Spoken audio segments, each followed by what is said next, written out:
Welcome to It's All About tutorial by Neneng. Our topic for today, it's all about integers. Let's begin to learn integers.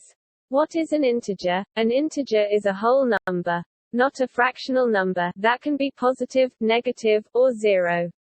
Examples of integers are -5, 1, 5, 8, 97, and 3043.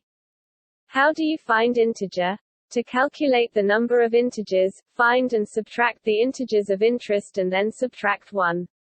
As a proof of concept, calculate the number of integers that fall between 5 and 10 on a number line. We know there are 4, 6, 7, 8, 9. What are the applications of integers?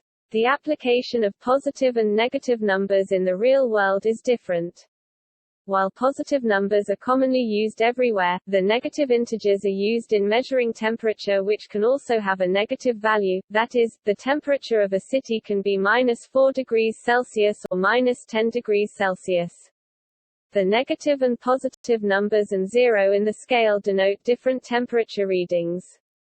Bank credit and debit statements also use integers to represent the negative or positive values in transactions. What are the example of integers? Examples: 44, -6, -8894, 33, and 998 are all integers.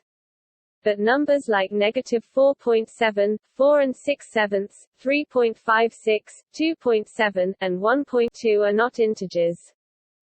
Thank you for watching. Please support our channel by like, follow and subscribe. It's All About tutorial by Neneng for more learnings.